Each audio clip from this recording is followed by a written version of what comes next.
சிவாய வணக்கம். நான் உங்கள் காசு முனைவர் கா சுந்தரமூர்த்தி. திருக்குறளை படிக்க படிக்க திருவள்ளுவர் எப்பேற்பட்டவர் அப்படின்னு சொல்லி நம்மளுக்கு ஒரு ஆச்சரியம் வரும். சில பேர் திருவள்ளுவரே கடவுள்னு சொல்லுவாங்க, சில பேர் சாதுன்னுவாங்க, சில பேர் முனிவர்னு சொல்லுவாங்க, சில பேர் துறவின்னு சொல்லுவாங்க, சில பேர் ஒரு சிறந்த ஆசிரியர்னு சொல்லுவாங்க.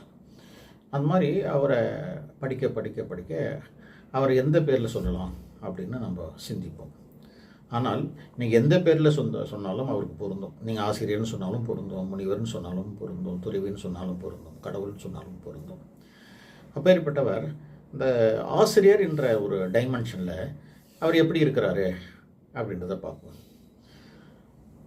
வள்ளலார் என்ன செய்வார், அவருடைய உபதேசம் சொல்ல வந்தார். அவர் சொல்ல வந்தார். அதை சில பேர் பெரும்பாலும் அதில் கேட்கல.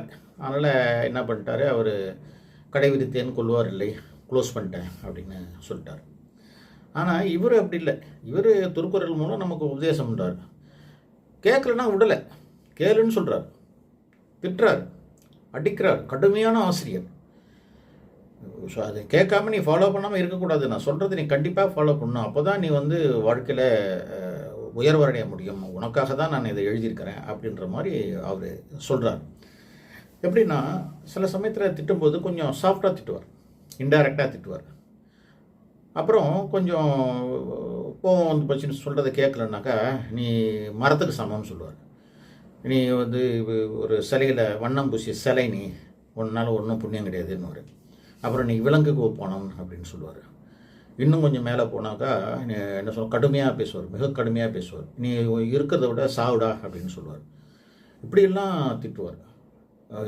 அவரை அவர் திட்டுறதை நம்ம கேட்டுட்டு நமக்கு கோபம் வராது. அதுபோல் பல இடங்களில் பல குரல் மூலமா திட்டி நம்மளை நேர்வழிப்படுத்துகிறார்.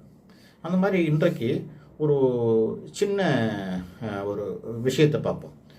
அதாவது ஒரு குரல் மைல்டாக திட்டுறது, சாஃப்டாக இன்டைரக்டாக திட்டுறது. இன்சொல் இனிதின்றல் எவன் கொலோ வன்சொல் வழங்குவது.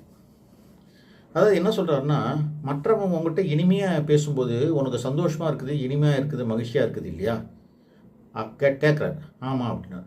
அப்படி இருக்கும்போது நீ ஏன்டா மற்றவங்கக்கிட்ட வன்சொல் பேசுகிற, கடுமையாக பேசுகிற அப்படின்னு கேட்குறார். இது அவர் கேட்குறது கேள்வி மாதிரி கேட்டு திட்டுறார்.